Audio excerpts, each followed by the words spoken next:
already who are joining us on the call as well, who will give you a bit of insight on their experience going forward. So let's go through this. So just let you know what we're basically going to go through today. So we'll just go through who we are and what we do here at Severn Trent, so give you a good idea of what we're all about, what to kind of expect. We'll go through our values and our purpose. This is quite a big thing that Severn Trent lean on as well, our values.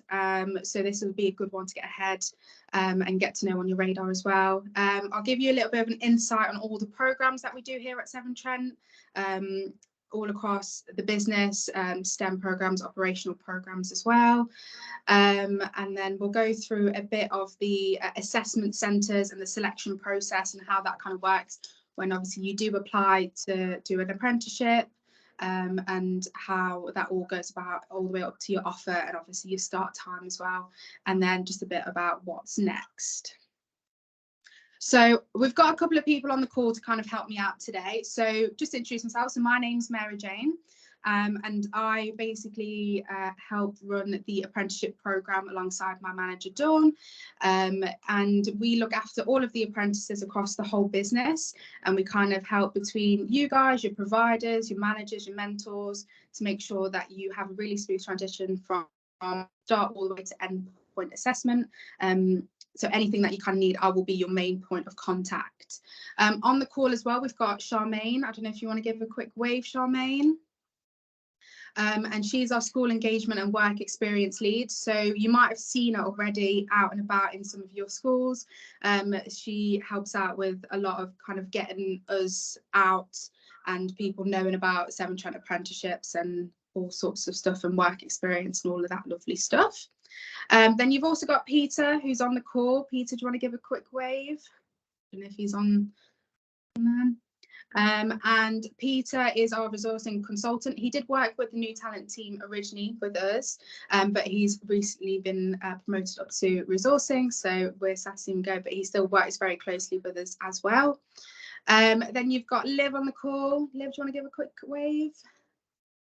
And she has just finished her with us, so she is now also in the resourcing and research department, so she'll be a really good person to talk to about like the end point and what it kind of is start to finish. Then you've also got Emily Jenkins. Now Emily is one of our HR apprentices who started this year with us as well, so she's currently with our new talent team up until March, but then she'll be moving off to a different department. So she's been really busy helping a lot with our little mini campaign that we've just completed, so she's been good. And then you've got Jared. Jared gives a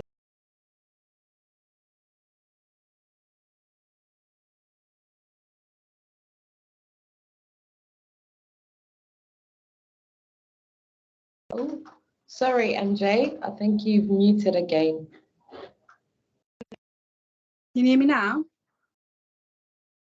Oh. Yes, we can. Well, okay. Did you guys hear about the Jared bit? Did everyone hear about Jared? No?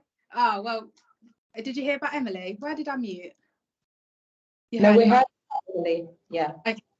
So you got Jared as well. So you got Jared and Andrew. They can both give you a wave. They both are in the digital design space. So they're apprentices that joined us this year as well. They're doing really, really well, and they're based out of Finham.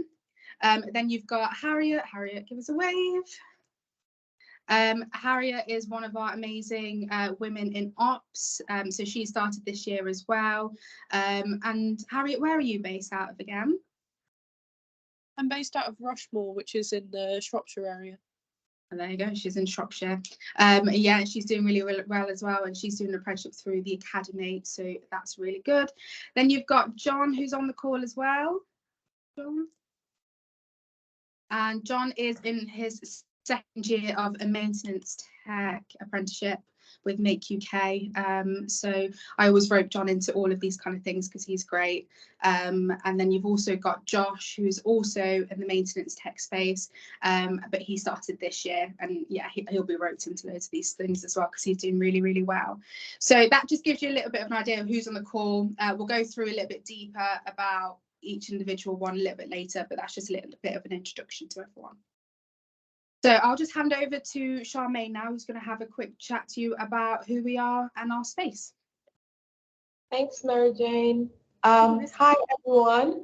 So, yeah, I just want to quickly take you through a little bit about us as a company and what we do. So we are one of the largest of the 11 regulated water and sewage companies in England and Wales. So we provide high quality water and waste services to over 4.8 million households and businesses across the Midlands, so from the outskirts of Bristol all the way to the suburbs of Sheffield. So quite a large patch that comes up to about 8 million people that we serve. We provide water to every day. So one of our main purpose really as a company is taking care of one of life's essential. So the job is really rewarding because every day you're doing something that contributes to the lives of people. So within our business, as you can see on the screen, we've got 4 main companies that we fall under. So we've got Severn Trent Water, which most of you probably would have heard about. So that's the main part of our business. And through Severn Trent Water, we provide water to customers from our patch covers all the way from Scunthorpe all the way down to Sprout, and then as far east as into Leicester and into Gloucestershire, Worcestershire, Shropshire area as well.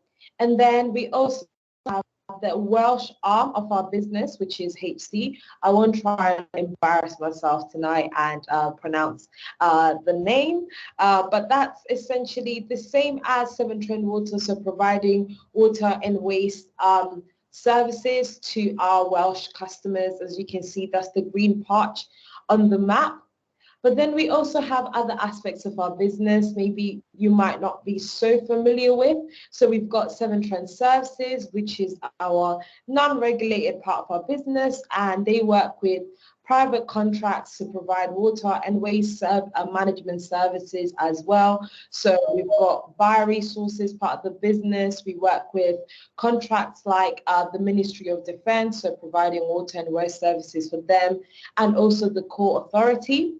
And then we also have Severn Trent Green Power, which is really cool, where we essentially it's a recycling arm of the business where we take food waste and turn it into electricity using a process called anaerobic digestion. So with Green Power and Severn Trent Services, we've got sites all across the UK, so they're not just limited within our patch, even though we do have businesses within our patch.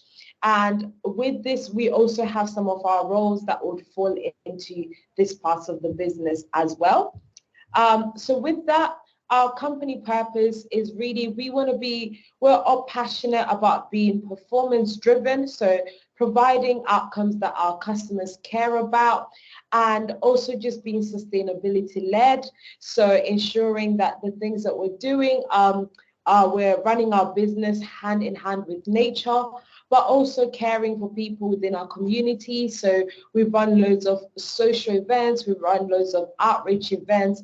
We really want to give back to our community and also take care of our environment. So some of the stuff that we're doing within the sustainability space, we've got our Get River Positive campaign where we're working to reduce river pollutions. We also have the Big Nature Boost projects that we've been running across our patch to increase like our ecology and also like biodiversity across the patch. We've been planting loads of trees. So there's so many cool projects that you can get involved in. And then within the community, we also do stuff like schools outreach, employability training sessions. So you can come up with me and do some of the stuff that I do within my world.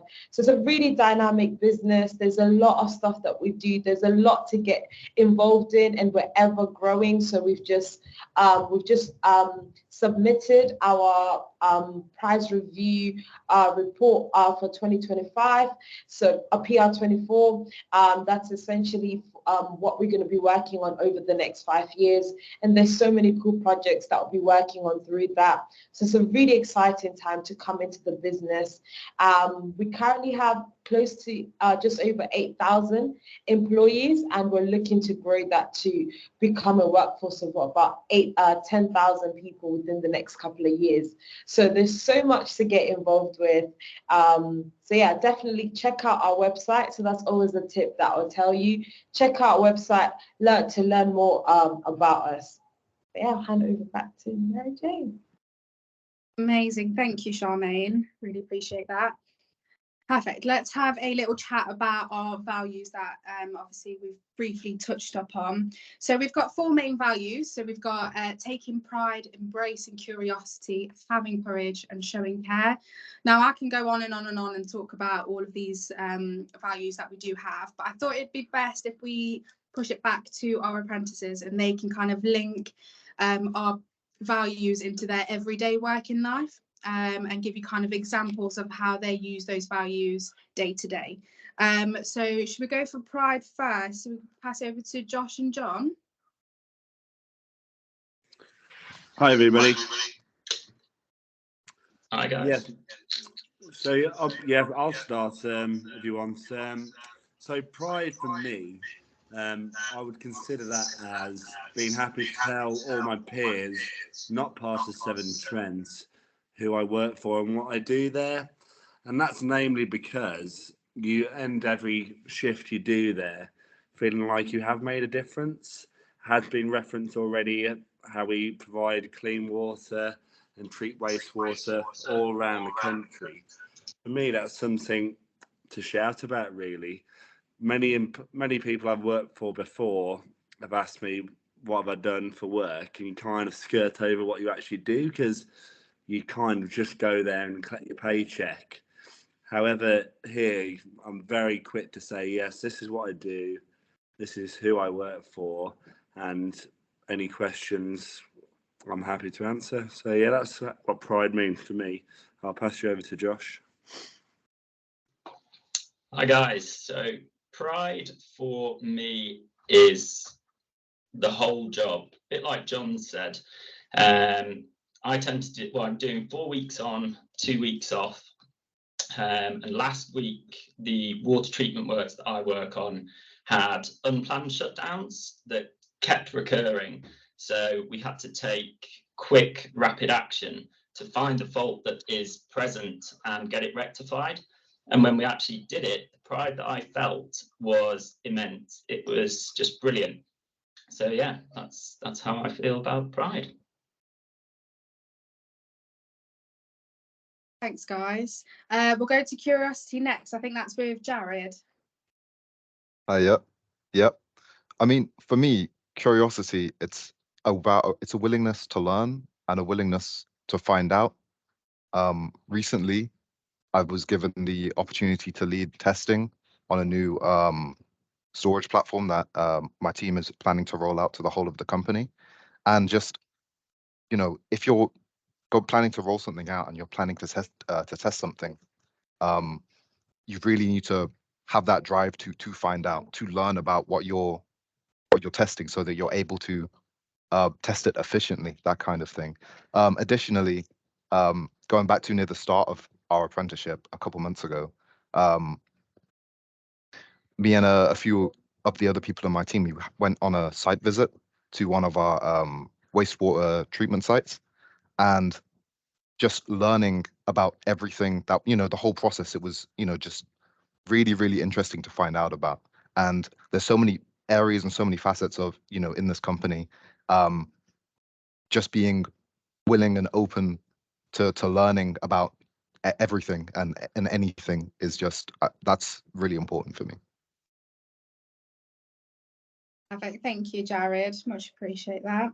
And we'll go to curiosity. I think that sits with Andrew. Courage, I think, MJ. Sorry about that. Can you hear me? Yeah.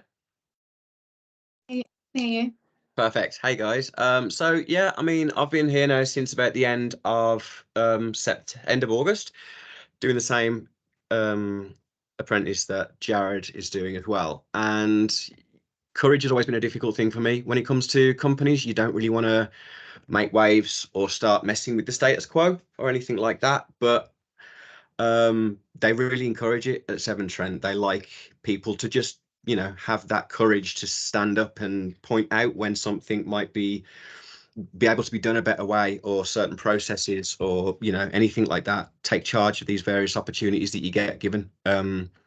And fortunately, when I started, I was actually thrown into a project myself, quite an important one as well, that was affecting a lot of departments in the company. And of course, I found my courage whilst doing this. It enabled me to go to various different sites that I never even obviously gone to before. It was my first time traveling there, meeting and greeting new people, meeting managers, like really high up people, and you just find that it's really easy to find that courage to step out of the comfort zone and to point things out. I was able to come up with something that actually fixed a little hurdle that we were able to get over, that we faced whilst going through this project that I was on. And it was just nice to kind of get that kind of feedback, and you feel jumping in with the pride and the curiosity, they all kind of work together, because you do feel proud. I was curious to get involved with the work that I was doing, but all of it really pushed me for the courage, like I said, to change that status quo and to make waves within the company.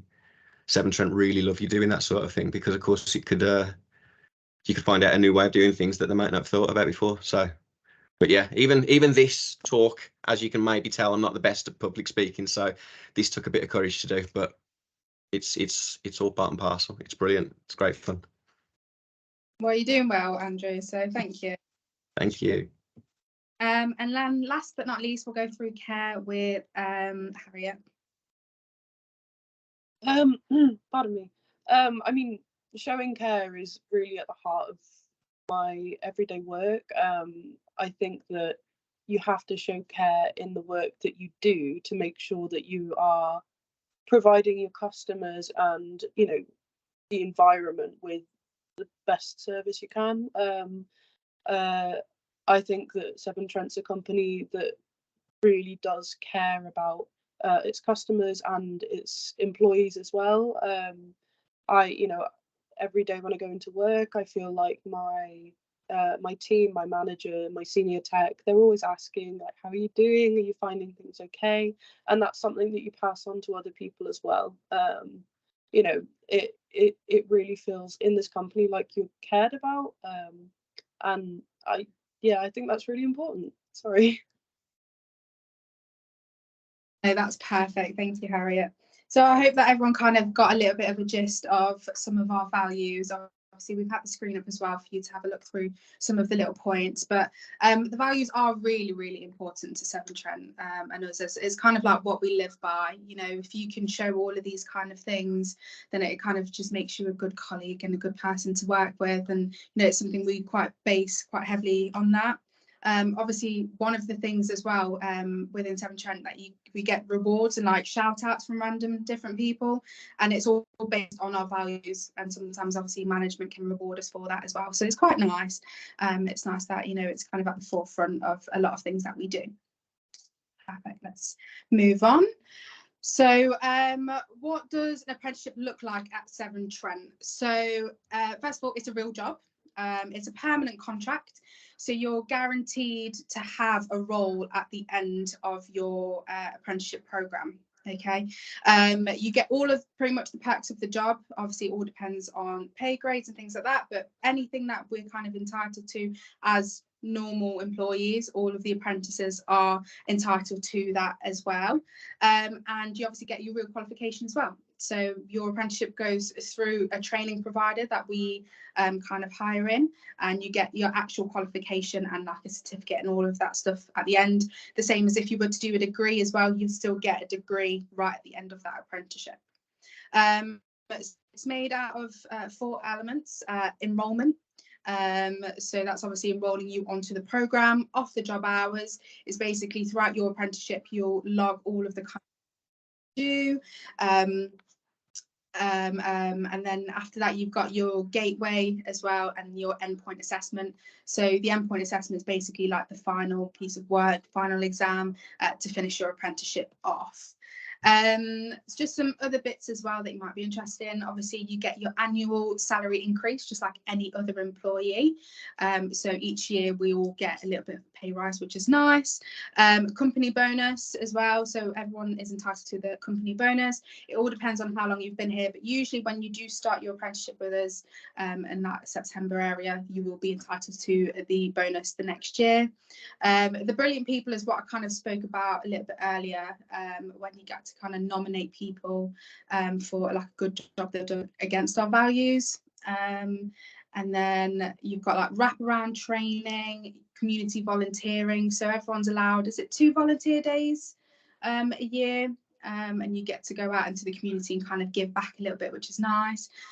We've also got our little new talent community, which is obviously you know, our little team that look after everyone who do apprenticeships, grads, interns, all of that sort of stuff. Everyone obviously gets their manager and a mentor as well, so someone to kind of help and guide you through your whole apprenticeship. Yeah, and get to the next bit. So I'll just go through briefly just some of the programs that we do. So these are some of the programs within our business space. As you can see, there's 3 new apprenticeships. So you've got schedule and delivery technician, customer quality technician, and then governance professional. I don't know why I couldn't say that for a second then. But it just gives you quite a bit of a list. I mean, all of the apprenticeships we've been doing so far, except from obviously the ones in the green, and they're all really good, high quality apprenticeships. Like say, for instance, Emily, she's obviously on our HR consultancy one. And then you've got Jared and thing, but they're on a different, not on this page, never mind. But yeah, so this gives you like a good idea of what we're going out for this year within the business space. This gives you a little bit of an example of what's going on in the operational space. Now, it does look like there's obviously, well, there is a lot less programs within the operational space, but there's a lot more quantity. So within the business space, you've got maybe only 1 or 2 people within each of the different standards, whereas in the operational one, you might have 15 people within, like say, for instance, the maintenance tech one. And then obviously you've got 3 different pathways as well. So you've got the electrical, RCA, mechanical, so you'll have a few other people within that. And then say, for instance, the operational techs. Harriet, how many people do you have on your course at the minute? So there's 19 people in my classroom, including myself. Yeah, so see, there's quite a lot of people within each one of those apprenticeships. Just because it looks like less doesn't mean there is less opportunity there. And then here you've got STEM. So STEM's really exciting this year because we've got a lot of new different programs. I think the one we're most excited about is the laboratory science one. That's done through Manchester Met University, who are an outstanding university through Ofsted. So that will be really exciting to get someone on board on that one as well. And then obviously you've got a few other ones like civil engineer as well, and they're all degree level apprenticeships. So level 6 is usually a degree one, which is very exciting. Okay, so I am going to pass over to the apprentices now, just to have a little bit more of a chat about their actual roles and their experience during you know, the induction and onboarding and that kind of thing. And I'll open it up as well if anyone wants to put any questions within the chat.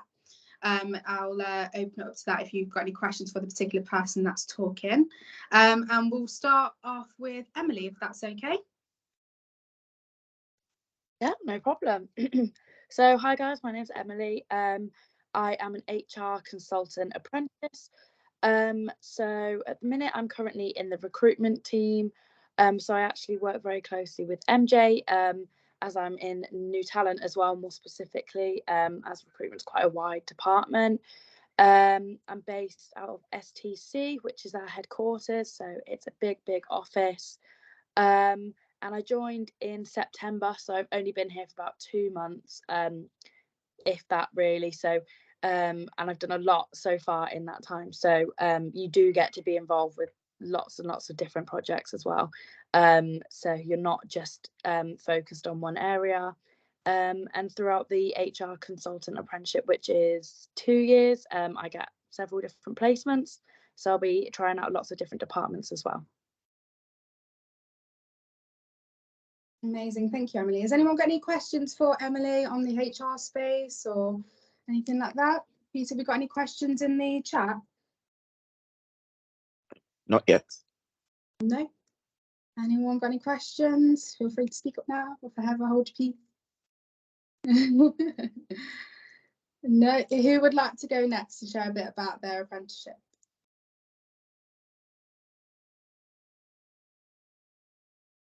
I can go. There you go. Oh, sorry. Yeah, so as mentioned before, I'm in my 2nd year at the moment. I'm doing a maintenance technician instrumentation qualification, so engineering level 3. So far, really enjoying it. As you probably gathered, I'm not 16 years old. I'm an older apprentice, and a bit of trepidation to start with. Am I going to be okay doing an apprenticeship at this stage in my life? And so far, so good, to be honest. It's like anything, you're learning new skills that you didn't have before, and it's courage mentioned before. The things that I thought I couldn't do, but turns out I can do. A strong realization that you are able to do quite a few things that previously you didn't think you'd ever be able to try. I'm specializing in instrumentation, ICA. Important note on that, you are dual skilled in that, so you're going to be electrically trained as well as trained in ICA. So that's probably food for thought. But yeah, like I said, I'm not near the end of my apprenticeship at the end, so there's still time to go. But yeah, so far so good. So John, with the apprenticeship that John and Josh are both on, it's quite a heavy apprenticeship in case of there's a lot of training within the first year, but I think they'll both say obviously the facilities at Make UK, super modern, super nice. They've got all of the gears and gadgets and things like that. And they do stay at a nice hotel as well. But do you want to just quickly talk about how it is obviously staying away and obviously the training aspects of it and things like that, John or Josh? Well, I'm local to the college, so Josh probably best taking that one in terms of staying away. So I'll leave that to Josh, if that's okay. Yeah, no problem at all.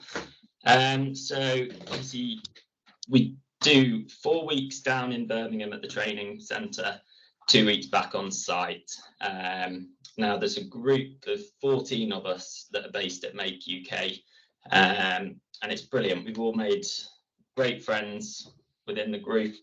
Obviously it's a little bit interesting staying away to start with. Again, like John, I'm a bit of an older apprentice, so I tend to have the option to travel home one night a week just to spend a bit of time at home with my partner and my dogs. But yeah, the training facilities at Make UK are brilliant. They're top of the range. So yeah, but I also do the electrical maintenance. So John will dual skill to ICA as well. So yeah, it's just every day is different. You learn something new every day. Then when you're back on site, you get the option, well, you have the possibility to then better your skills that you've learned while being away. So yeah, that's a bit about mine. Thanks, Josh. So their apprenticeships are obviously slightly different compared to, say, for instance, Jared, Andrew and Emily's. Could be someone else I'm missing off, but theirs is mainly just online, obviously being like the STEM business side of things. So I don't know if either one of you guys want to just quickly talk about how your training goes, your apprenticeship, that kind of thing. So I'm Andrew. Along with Jared, I'm doing a digital design engineer apprenticeship. It's a 3-year apprenticeship, but the training's for 2 years, and then it's a whole endpoint assessment and all that sort of stuff. There is There's a couple of exams that will be going on, and as well as a decent 12-hour practical exam. Nothing to be scared of though. Honestly, you get all this training and it's great.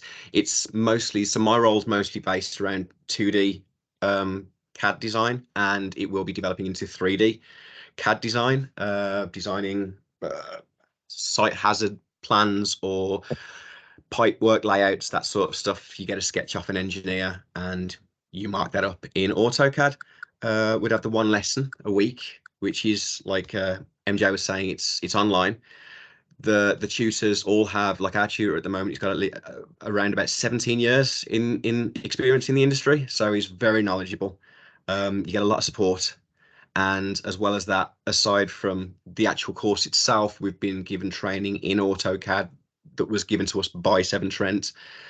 And again, like I said, there's so much support, there's so many opportunities, and you're given so much like support and resources to really take your own career in whatever direction you like to take.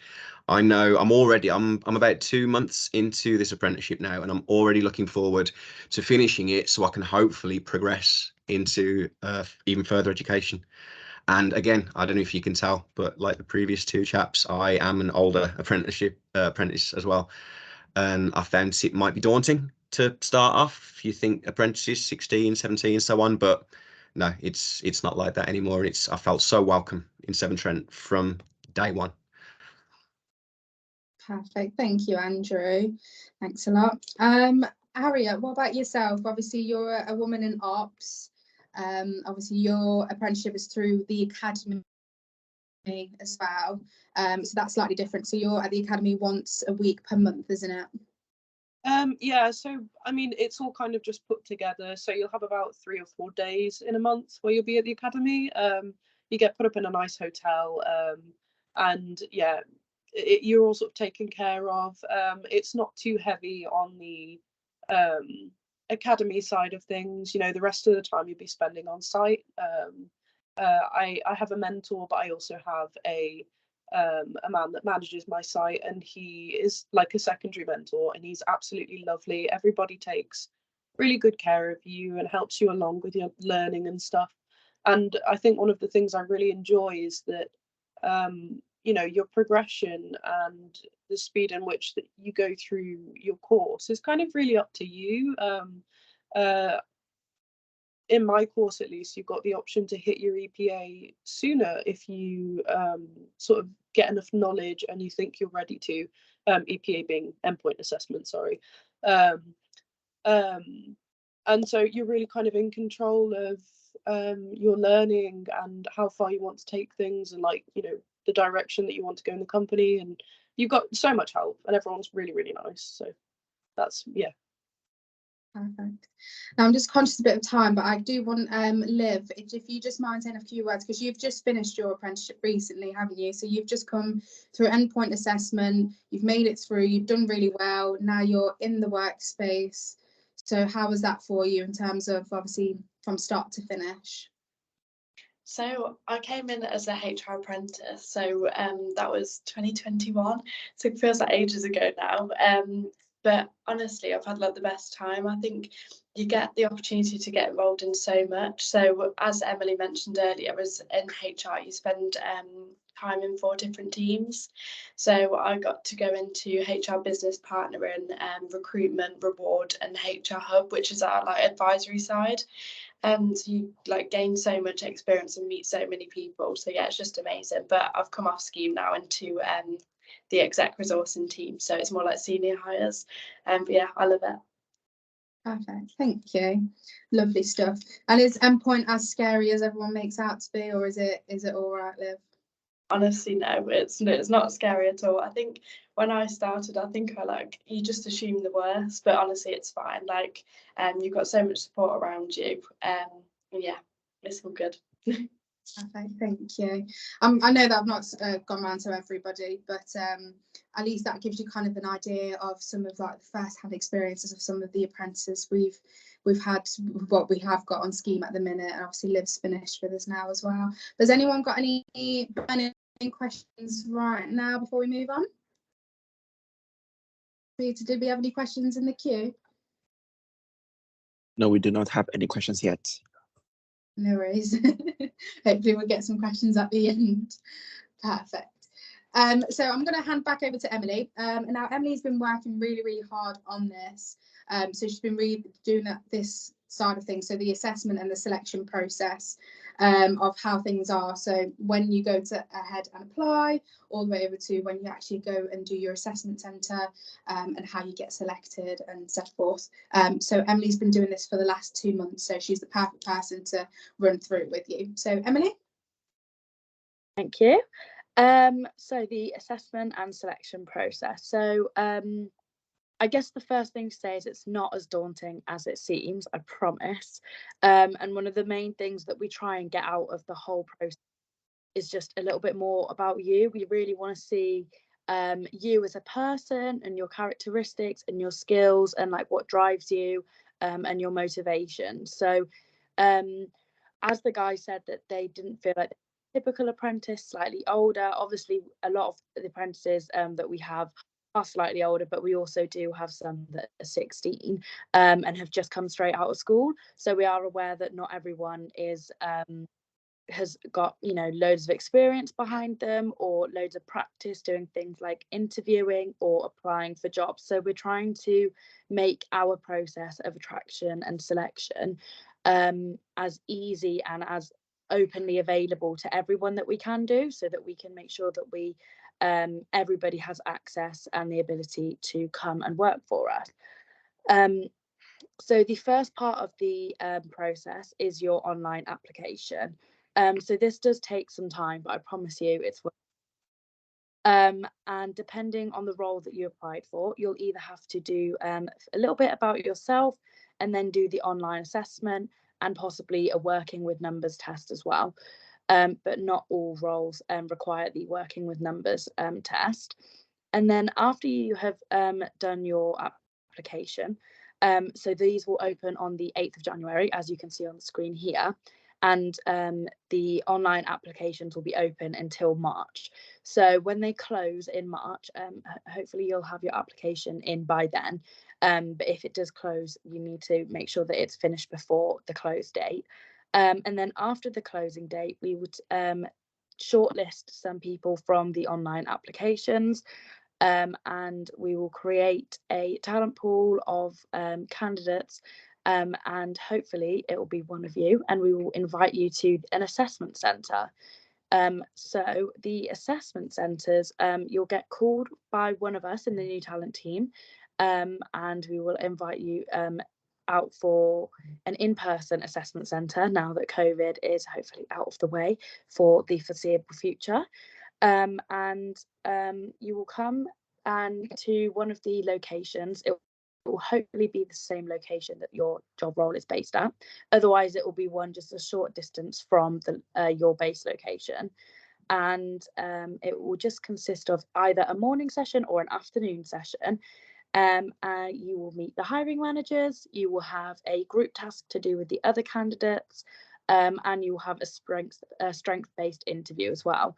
So it's not as nerve-wracking as it sounds, and we really don't want you guys to be super nervous about this. So we do also offer a lot of support for not only the assessment centres but the application process as well. You'll find on our website we have an academy page where we have lots of online courses and advice and tips and tricks just on your interviewing skills, just so that you can practice and boost your confidence before you go to an assessment centre or start an application. And during the assessment centre, you will do the group task with your candidates, and that is all about how that you work in the team and work with others. And you will have the hiring managers and a group of assessors just watching you and observing. And then you'll have your strength-based interview. So this will be a one-on-one interview, and it will sort of be in a slightly quieter room than before. So it will just be you and hopefully a hiring manager. And the reason why we base it all around your strength is, as I said before, not everyone has lots of experience to go on. So make sure, my number one tip for this is just make sure that your personality shines through. We really, really want to know your motivations, your drives, why you are keen on this specific apprenticeship, what you're passionate about, what you feel that you can bring to the role, how you can develop from the role. And I would also really recommend that you do your research on Severn Trent before you get to your interview or your job application. So we always say that it's a two-way process. As much as we want you to want to us, but it has to work both ways. So make sure that you ask us questions and you're picking the right apprenticeship for you, and hopefully will be the right employer for you as well. So make sure that you've researched Severn Trent, and just be yourself, and all of those things will come through in your interview and hopefully tie together. And then we will hopefully be in contact with feedback 48 working hours.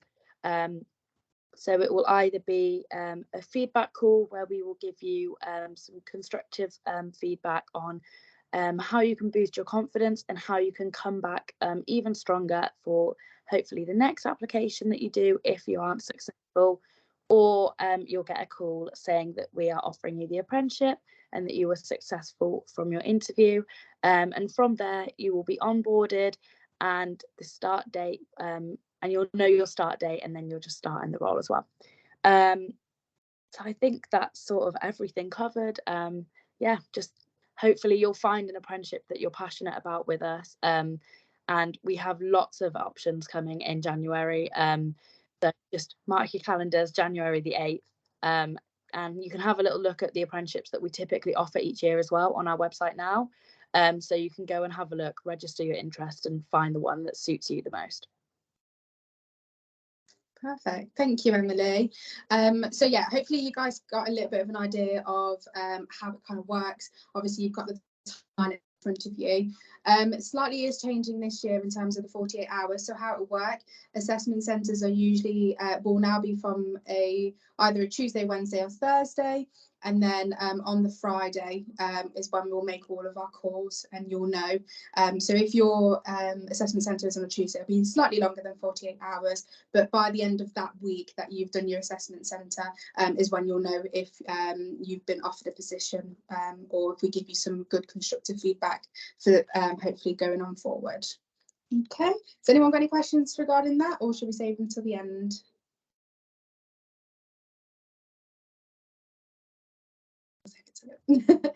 Okay. So we assess potential on a few different things, just on the screen here. So I thought, well, this is a little bit more about I can't get my words out now, everyone else has done the talking for me. So as you can see here, we assess potential through ownership, learning abilities, adaptability, relationship building, courage, analysis, drive. So it's not always necessarily just on your grades and things like that. Like Emily said, we do look for personality for that to be shined through as well, and see where the potential lies. Because, you know, we know that not everybody is super academic. I'm not very academic. But, you know, if you've got a good personality and drive to go for it, then obviously that is a lot of things that we look for as well. So just a couple of things about planning and preparing for if you do apply to be with us. So before you start, you should ask yourself a couple of questions. Can you see yourself working with us? Do you think that the organisation is something that you gel with, that you agree with our values? Do you understand like the selection process and the application process and how it all works and that time frames and stuff? Hopefully after this session you kind of know that a little bit better. And then review all options. Are you choosing the right programme for you?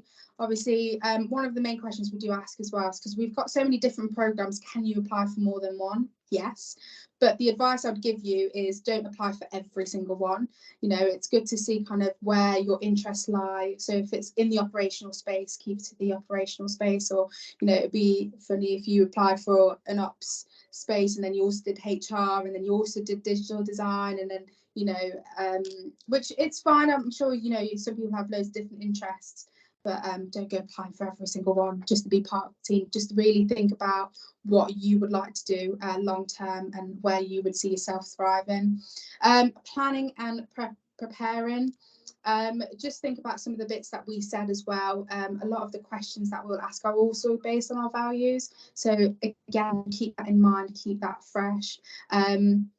Research as well about the programs that we offer. So all of the information you need is online, but all the different programs that we do, all the things that are in there. Have you done enough research about the actual program? Do you know what's going to be part of it? Have a look at the standards that we work with as well, with the different training providers that will deliver those standards. So that might be some good things to think about as well when you prep and plan. So this leads me nicely on to the additional prep. So if you go to, like I said, if you go online, you should be able to see our apprenticeship page, and that will have all of the different apprenticeships that we work with. It'll tell you all the training providers, the length of the course, anything you kind of need to know. So the website is a really, really good tool and a really good space for you to have a look through and help you out with that as well. If you look on the academy page as well, it gives you a lot of insight about interviews. It gives you a lot of help on prepping for the interviews as well. Anything that you kind of need, all the answers are on there. So that's a little bit of an insider trick. Just go and have a look on our website, and I'm sure you'll ace the assessment centres and the interviews as well. And then obviously you can contact us if you've got any question. Like it says on there, no question is a silly question. We're obviously here to help, and you can send that to our potential box, or we will also send out an email with the video and everything like that, so you can always get back to us if you do have any burning questions for us. I'm just conscious on time, so I just rushed through those last little bits, but I wanted you to kind of get a first-hand knowledge of the actual apprentices who are on programme at the minute, and kind of get a feel of how they're feeling, their experiences, and that's the best way to kind of promote us and our apprenticeship program. I mean, their first-hand experience, that, you know, it's a really good program to be on, whatever you decide, and it's a really good company to work for as well. And obviously don't forget that we've got the jobs going live on the 8th of January, and then they finish in March, isn't it? So it's going to come around really, really quickly, just on the other side of Christmas. But you can obviously register your interest now as well for the apprenticeships that you're looking at, so you don't miss anything. But let me spend the last couple of minutes to see if anyone's got any questions or any concerns, anything they want to share, anything that I missed, guys. Did you want me to come up with the questions now? Yeah, have you got any questions for me, Peter? Yes. So first of all, amazing thanks to some of the apprentices on the chats who have actually gone ahead to answer some questions for us. That's Harriet and what's the next person's name? And Jonathan. Sorry, Jonathan. It's Harriet and Jonathan. I'm gonna ahead to answer some questions. So the first one question here is I have a science degree and have a year's experience in finance at a legal firm, and I'm looking to gain additional experience. How long are the apprenticeship programs, particularly finance and new laboratory apprenticeships? And would these courses be appropriate for what I'm looking for? So by the sounds of it, it looks like you've got too much experience already for an apprenticeship. So there's, you know, if you already had experience within finance, or you've got a science degree, that might not be the best spaces for you. It might be looking potentially into doing a grad program, which we can get you in contact with, but apprenticeship might not be the best space. So apprenticeship is all about a new space, something where you haven't trained in before, something to learn you a completely new skill. So by the sounds of that, I think it might be more of a grad scheme that we would be looking for yourself. So we can definitely, we'll take a note of that, Peter, and then we can contact you separately to have a look into that. But the apprenticeship space might not be the exact space that you're looking for, unfortunately. Thank you, MJ. The next question is, what level of degree is qualified for the apprenticeship program? I am currently on a master's degree program, but I would like to gain or acquire the technical skills, hands-on practical skills in my area of interest. Again, that's very similar to the one before. So with an apprenticeship, it's something where you learn a new thing. So if you're already doing that, you're overqualified to be doing the apprenticeship. So again, it might not be the right space for you to do an apprenticeship if you're already doing a degree. It might be a case of finishing the degree and then doing a degree placement with us, or potentially we can look into doing some sort of work experience or a summer placement. That might be another thing that you could look at as well. But again, apprenticeships are for new skills that you're wanting to learn with no real prior knowledge. So there's definitely look into like placements. Thank you, MJ. So first, I just have to read the fact that Ethan is saying this has really been useful. So thank you. Oh, thank you. Yeah. So the next question is there any support with relocation if your apprenticeship is away from your home address? So there is in some respects, as in we can definitely help in terms of obviously connecting you to other people. I think that's quite a large question. It's more of on a per person basis, but usually we do try and locate you where you're based. Obviously our patch is quite large, so we do try and place you where it's closest to you. I know that a few people who are on the apprenticeship this year have relocated, and we've kind of linked them in with other people in the business or around the business who they may work with to like look at housing or kind of help them in that space.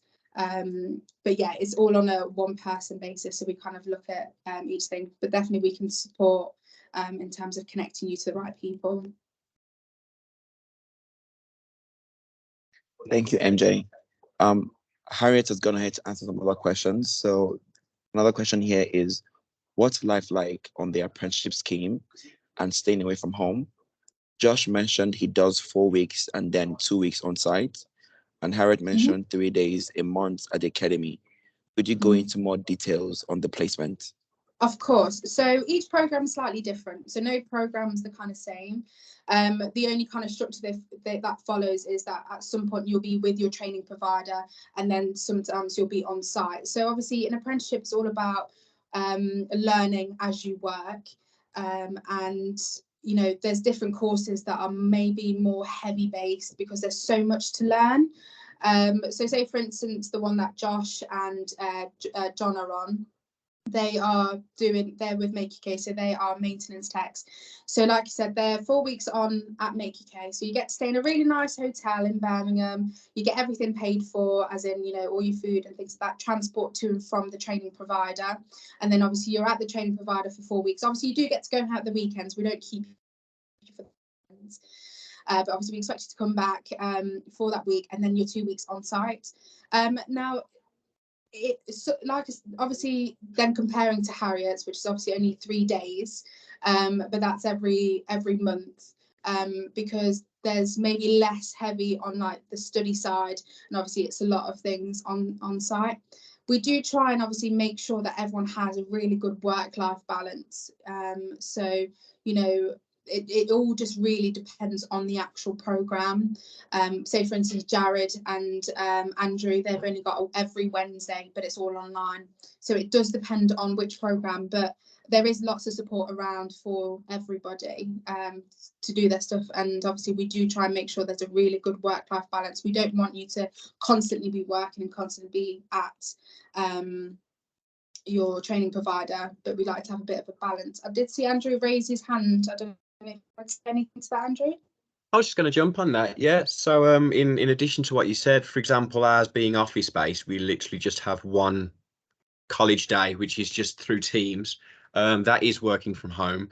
But again, flexibility wise, there's various people in our group that work from home on a certain day because it's just better for them and their families if they've got children. Or not saying that every department's like this, but our working day can start at around 7, half 7, all the way up to maybe around 10 o'clock. But provided you do those hours, there is just a lot of flexibility. And again, just to reiterate that even during apprenticeship stage, you still get, as long as you do your hours, basically, there's a lot of flexibility for that sort of thing. So I just wanted to make sure that that point was kind of, you know, just in case anybody was worried that, you know, it's not for them. There's so much. And then on top of that, sorry, real quick, MJ, is someone else who was doing the apprenticeship a year before us. She's had the opportunity to go for a placement doing like a bit of a in the life of. And so again, you can just take charge of it yourself and do what you want to a certain degree.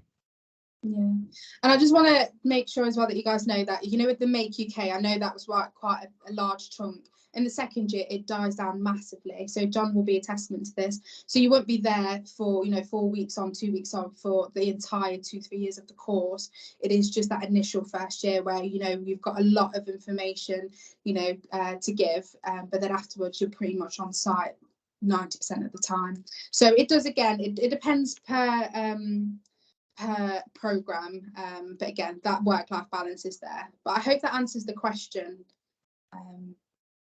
whoever did ask that one. Okay, any other questions, Peter? No, that's it. And I think the person answered you and said yes, that's perfect. So you've answered the question. Thank you, MJ. So Emily, Jonathan, Andrew, and Harriet have gone ahead to answer the rest of the questions. So we're good for today. Thank you. Perfect, thank you so much. Well, thanks guys. I think we just finished right on time.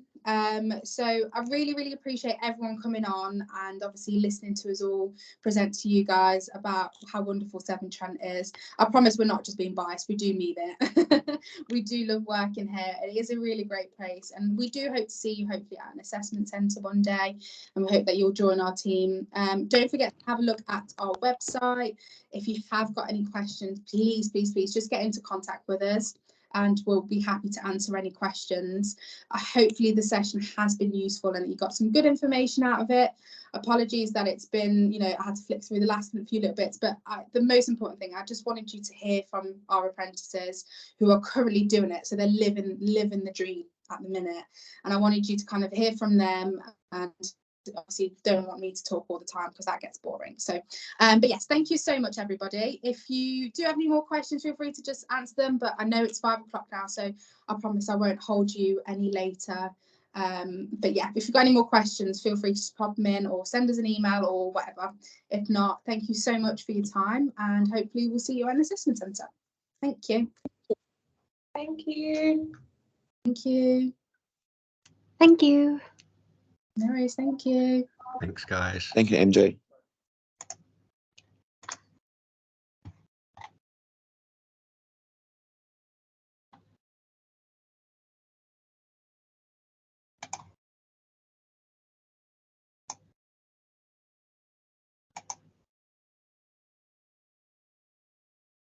Hi, MJ. I'm just going to end the recording now. Is that okay?